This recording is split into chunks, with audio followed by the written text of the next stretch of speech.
Pozdravljeni. Po dolgem času smo danes spet tukaj in izbrala sem si temo pomanjkanje kalcija oziroma pomen kalcija pri pridelovanju vrtnin. Zakaj pa to temo prav danes? Zato, ker je v zadnjem času se pojavilo v rastlinjakih že kar veliko težav s pomanjkanjem kalcija, ki ga sicer najbolj poznate po takšni sliki, ampak ljudje včasih se niti ne zavedajo, kako pomemben pravzaprav ta kalcij je, ne. Kako ga prepoznamo, ne? Seveda najpogosteje ga poznamo po tisti sliki, ko ste ga prej videli, se pravi, da gnitje plodov pri muhi, se pravi tam spodaj na spodnjem delu plodu, ne samo paradižnik in paprika, tudi kumare, lubenice in melone lahko na tak način pokažejo svoje nestrinjanje. Težava je potem, ko mi to opazimo, da je takrat že prepozno, ne, takrat je v rastlini kalcija že absolutno premalo in ima rastlina že lahko močne težave, ne. Druge stvari so, da se manjši listi zvijajo, mogoče obledijo, da seveda tega ne vidimo, motena rast korenin, kar je pa pravzaprav pri rastlini najpomembnejše, celo plodički, cvetni plodovi, popki lahko odpadajo, ampak to je redkokdaj. Se pravi, za ta del je vzrokov več, ne samo kalcij, ne. Zagotovo pa tista slika, kot ste jo prej videli, gnitje plodov pri muhi, se pravi, ta zadeva je pa zagotovo pomanjkanje kalcija. Mogoče še eno opozorilo, ni nujno, da je to spodnji del plodu. Se lahko zgodi, da je to tudi kje na robu, predvsem tam, kjer sonce recimo v rastlinjakih točno na eno točko bije, čeprav to ni spodnji del plodu, tudi tam boste pol videli na slikah pri papriki, recimo se lahko to pojavi. Pri paradižniku, priznam, še tega nisem videla, pri papriki pa že večkrat. No, še ena značilnost je, načeloma tale, bom rekla, trohnjenje in načeloma bolj okroglo, kot tu vidite, saj bomo pol še veliko slik si pogledali, vedno pa vidimo na tem en takšen robek, mogoče vas bom še kdaj opozorila. Tale robek na tej, bom rekla, trohnečem delu, ne, ali pa delu gnitja je vedno izrazit, vidimo ga lahko v rumeni barvi, zeleni barvi, v vodeni barvi, skratka, da je mogoče ista barva, kot je plod paprike, kaj jaz vem, samo malo bolj vodena, no, to se mi zdi najbolj pomembno, ne, da ga prepoznamo prav po tem listnem robu, da ne razmišljamo, pogosto se namreč na to trohnenje pol naveselijo tudi kakšne glive. Samo osnovni vzrok seveda teh težav ni to, ne.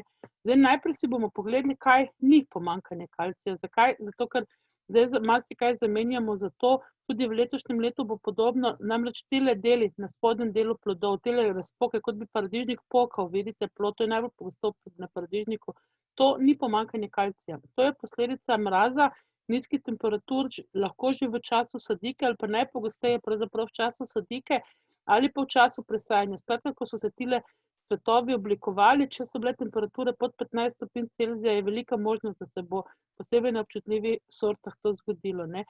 Tudi to seveda ni pomanjkanje kalcija, ne, te vijolične barve so še vedno posledice prenizkih temperatur, ampak to pa že takrat, ko je plod nastajal.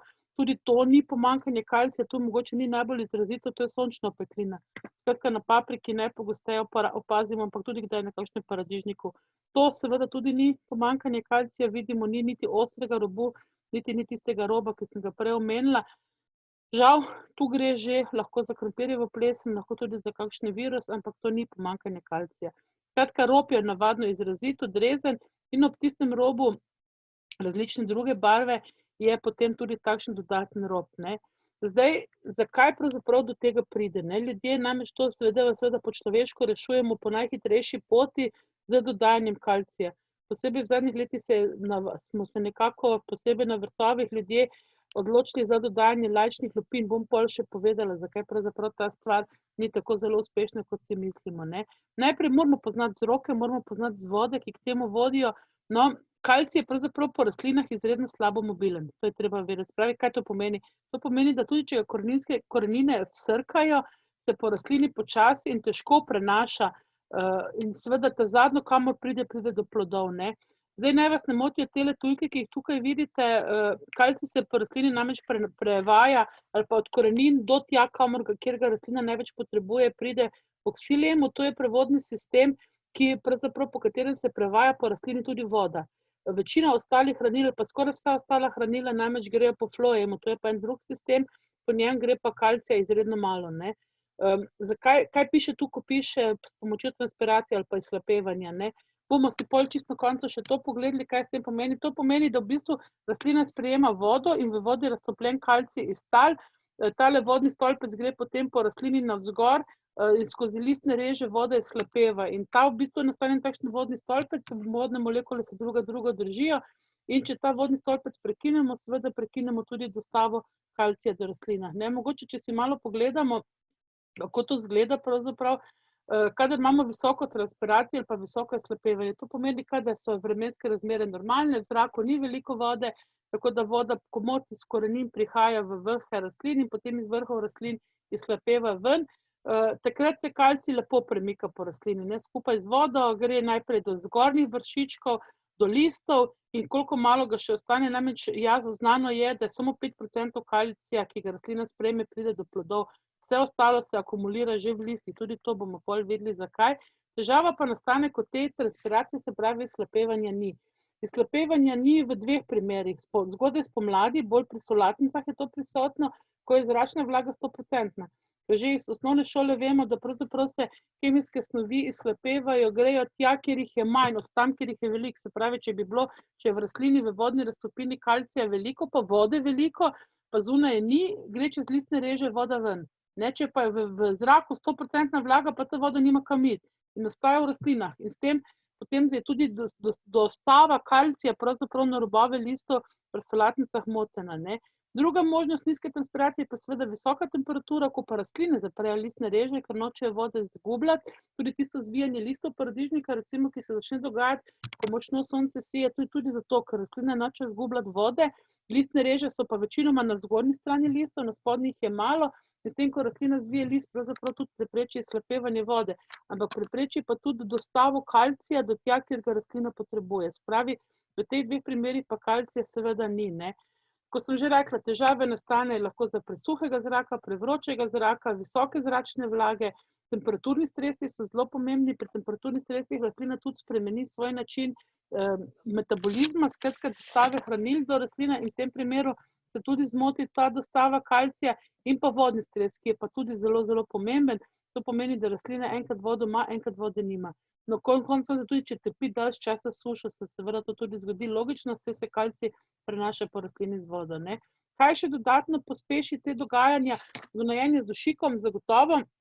Dušik je namreč element, ki povzroči, da ima rastlina zelo velike celice in te celične stene so tanke. In rastlina z velikimi celicami ima tudi večje potrebe po vodi, se pravi, prej začne trpeti sušo, tanke celične stene pa tudi hitro počijo, ne. In tisto pravzaprav to, da tele trohnenja, ki jih mi vidimo, ali pa črni robovi, v bistvu pomenijo, da so celične stene popokale, da se je tale tekočina iz celic izlila v pač ta medcelični prostor in tam seveda tkivo trohni. To pa mi pol vidimo, ne. Gnojenje z gnojem. Zakaj gnojenje z gnojem? Zato, ker predvsem, bom rekla, zelo redko kdo, ali vrtičkar ali pa tudi profesionalni pridelavec sploh meri, koliko gnoja je dal, posebej po rastlinjakih, ko so manjši prostori, ne. Velja, da je recimo 25 kubikov na en hektar oziroma 2,5 litra na kvadratni meter hlevskega gnoja popolnoma zadosti. Jaz bi celo rekla 1,5 litra recimo v rastlinjakih, ne. Včasih, če se bo kdo zmeril, bo videl, da je zadeva precej večja, ne. In pa seveda namakanje. Namakanje lahko namakamo na različne načine, ampak samo kapljični sistem, ko je rastlina ves čas enakomerno skrbljena z vodo, je tisti ta pravi, ne. Še nekaj slikic, vidite, to je že zelo male rastline, ko to opazimo, no, še mimogrede, ko to opazimo na rastlinah, je cela rastlina že v popolnem stresu zaradi pomanjkanja kalcija. To pa tudi pomeni, da imamo celične stene slabe. Slabe celične stene pa pomeni tudi slabšo odpornost rastlin tudi na bolezni, ne samo na te zadeve, ki jih tu zdaj vidite, in pa tudi konec koncev škodljivci se radi naselijo na takšnih rastlinah, ker lažje pridejo do te celične tekočine, skratka do svoje hrane, ne. Tudi to je pomanjkanje kalcija, vidite, tu je tale rob malo drugačne barve, to je seveda na papriki. Tudi to, no, čisto taki tipični znaki na mladih rastlinah, če to pogledate, boste videli rob, še enkrat nekaj podobnega, glejte, spet en tisti rob, ki sem ga prej omenjala. Skratka, ne, kot sem prej rekla, zadeva ni nujno, da samo na dnu plodu, posebej na papriki se pogosto to dogaja tudi na, bom rekla, ob straneh plodov, tam, kjer je najbolj vroče, ker tam namreč voda ne pride, ker noče rastlina tja poslati vode, zaradi tega seveda tam ni kalcija. Tudi en taki malo drugačen primer, ki je človeka tudi zelo zmedel, vidite tudi spet tale rob, ki sem ga omenjala, tudi to je pravzaprav, to je pomanjkanje kalcija, to ni nobena druga bolezen, ne. Zdaj, zakaj pravzaprav rastlina potrebuje kalcij, ne? Osnovna, bom rekla, funkcija kalcija je, da je gradnik celičnih sten. če si lahko predstavljamo, da je kalij opeka, potem je kalcij malta, ne, in ko ta malta popusti ali pa je premalo, se opeke zrušijo, celična stena razpade, in potem imamo posledice, ki ste jih prej videli, ne. Kalcij ima sicer vpliv tudi na koreninski sistem, skratka, ko kalcija manjka, je koreninskih laskov malo, vemo pa, da v bistvu koreninski laski so tisti, ki črpajo vodo in črpajo hranila in s tem potem zaide rastlina v ta začaran krog, ko potem, ker ima malo korenin, ima še manj vode, ker ima malo vode, ima manj kalcija in smo v tem začaranem krogu, ko je rastlino še težko spraviti iz njega, ne. Nujen seveda tudi za razvoj listov, seveda normalno kakršnegakoli tkiva, ker je gradnik celičnih sten, ne. Kot sem prej rekla, to vpliva tudi na odpornost rastlin in sodeluje tudi pri obrambnih mehanizmih samih rastlin. Rastline imajo namreč veliko obrambnih mehanizmov in če kalcija ni dovolj, kot pravim, je najbolj nevarno, da potem ob prvem deževju, po prvem, bom rekla, znižanju temperatur in pa visoki zračni vlagi pa rastline tudi zbolijo, ne. Tako da kalcij je izredno, izredno pomemben, seveda pa je treba paziti, da potem z njim ne pretiravamo, bomo pol videli, zakaj ne.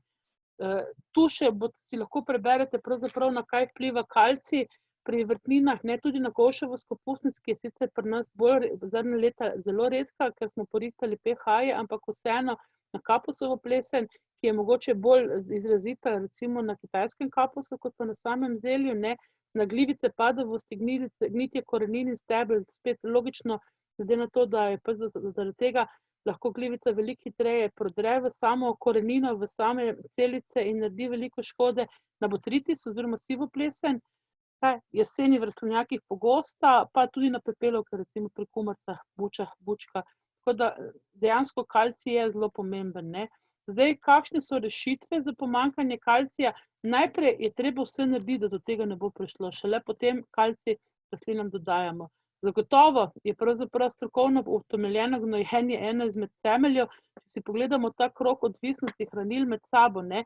Če je enega hranila v zemlji, v zemeljski raztopini preveč ali premalo, potem rastlina drugega ne sprejema, ne.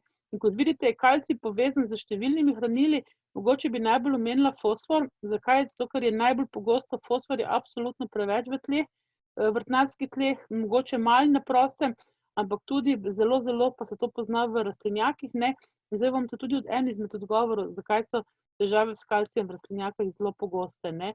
Druga stvar seveda prezračena, rahla tla, dovolj organske snovi v tleh, humus namreč oziroma organska snov namreč zelo rada nadzira oziroma kontrolira ali pa zelo pomaga pri napakah, ki jih mi počnemo pri gnojenju, in pa pH. Vsi vemo, če so tla kisla, potem rastlina kalcija ne sprejema in posebej pri drugih vrtninah prihaja lahko do pomanjkanja kalcija samo zaradi nepravilnega, se pravi prenizkega pH-ja, ne.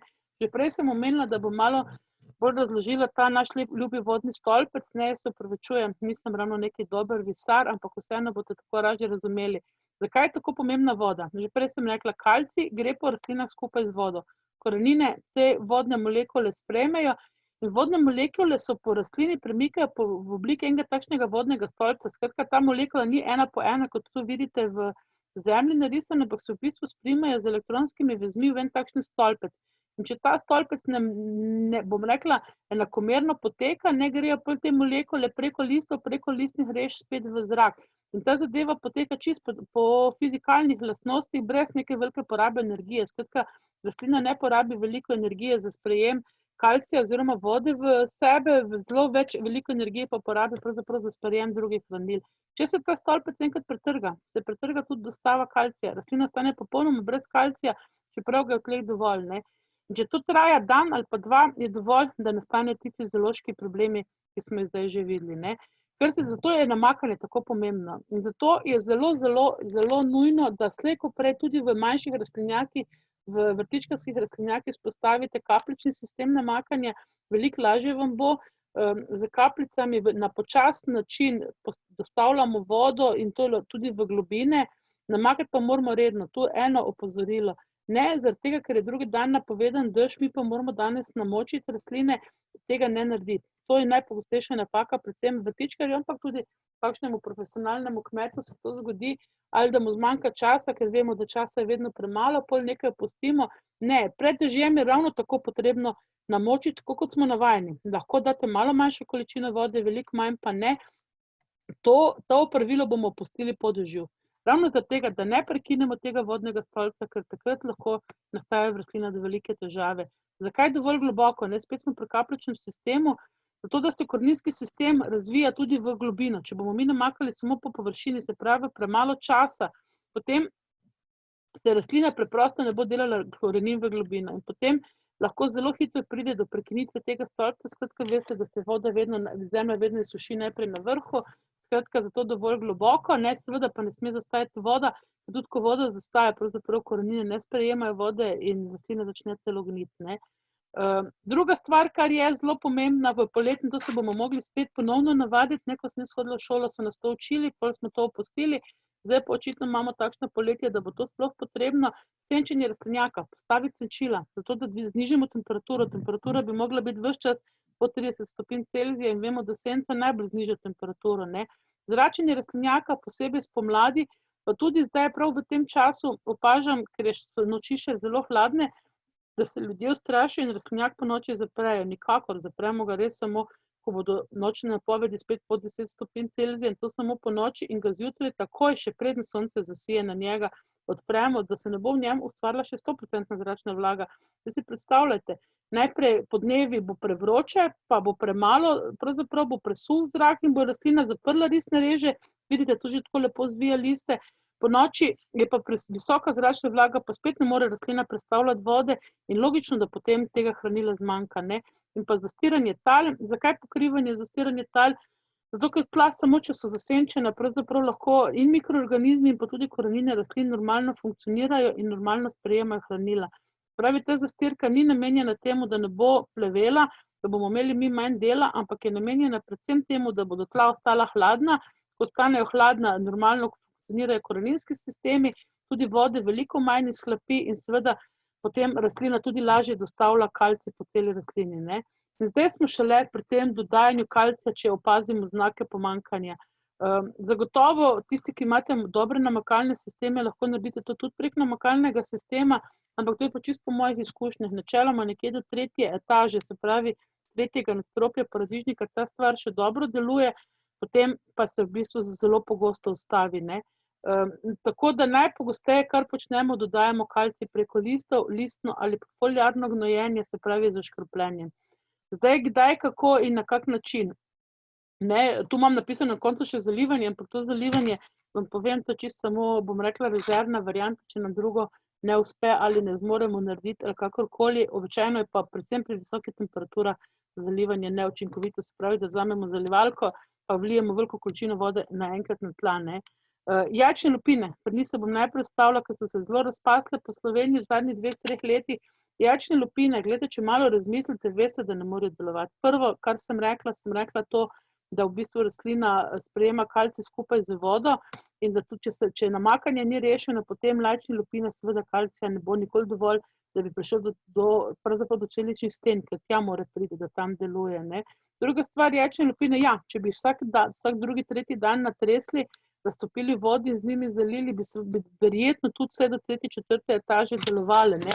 Če raztopimo v vodi za škropljenje, tako kot tu vidite škropilnico, so predebele in v glavnem niti ne grejo skozi te šobe, samo šobe mašijo, ne.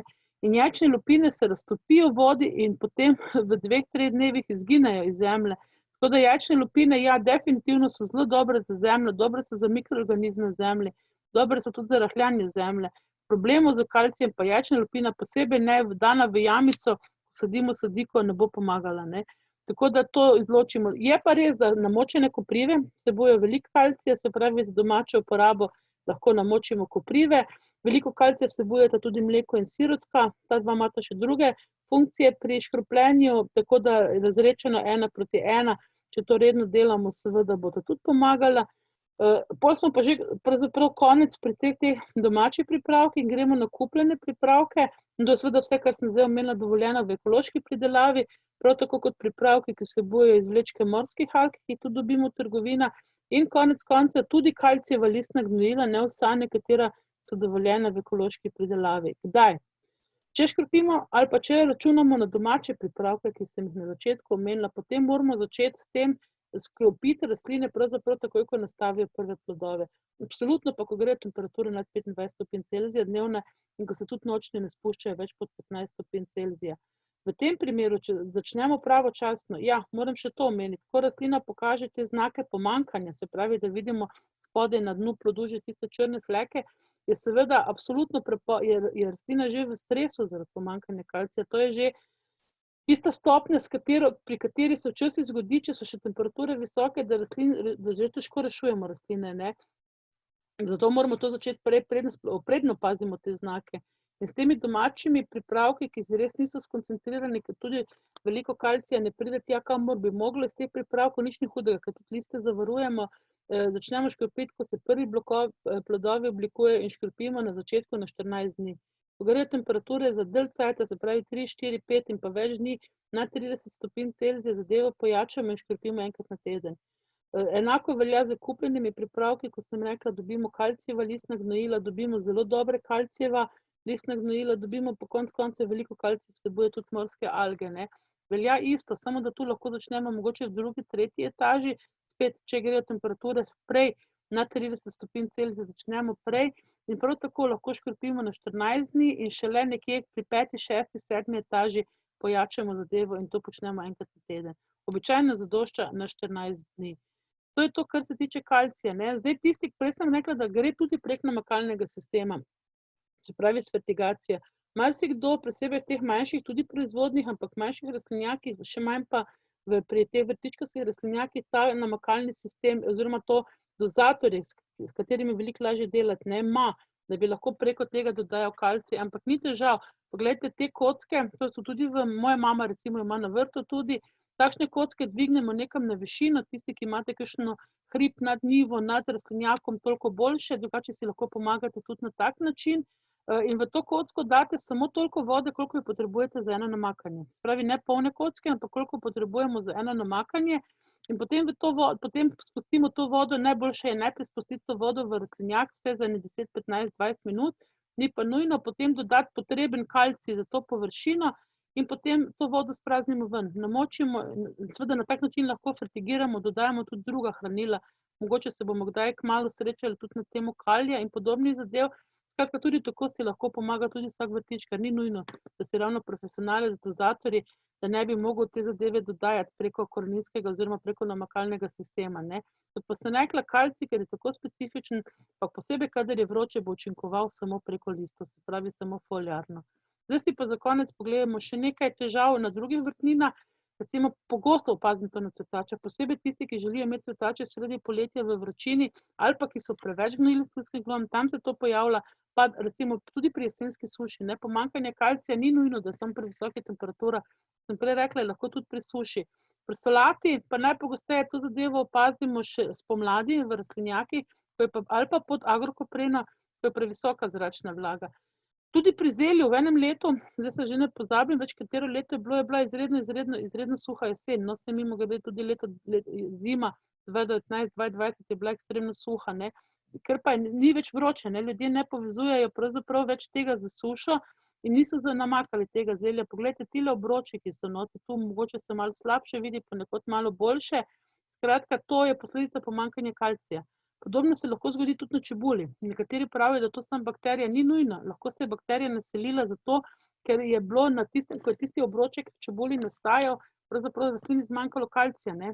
Nastal je, ko sem prej rekla, rastline so pol manj odporne in napadejo pol tudi bakterije. Še nekaj takšnih tipičnih znakov, no, tudi to recimo, to včasih vidimo na rdečem zelju, ne, tudi tele robove zelja se večkrat vidi, ali pa tudi radiča recimo včasih vidim, ne. Skratka, to so vse posledice pomanjkanja kalcija. In ne na koncu, tudi v krompirju v letu 2020, se pravi v letošnjem letu, se lahko zgodi tudi to, da bomo tudi to opazili. Krompir je nenormalno hitro rastel, bila so obdobja, ko je bilo vode preveč, obdobja, ko je bilo vode premalo ali pa celo, bom rekla, sušna obdobja. In tudi letos lahko pričakujemo kje na kakšni peščeni njivi tudi takšne posledice, ne. No, in to je vse danes o kalciju. Jaz upam, da sem vam vsaj malo razjasnila te pojme. Včasih se namreč ljudje ne zavedajo, da samo gnojenje preko listov ali pa samo foliarno gnojenje, še manj pa gnojenje preko namakalnih sistemov ne bo rešilo težav, če ne boste rešili težav z namakanjem in tudi konec koncev, če se ne boste navadili in gnojili tako, kot rastline potrebujejo, ne pa preveč. Hvala lepa za poslušanje, se slišimo, vidimo prihodnjič.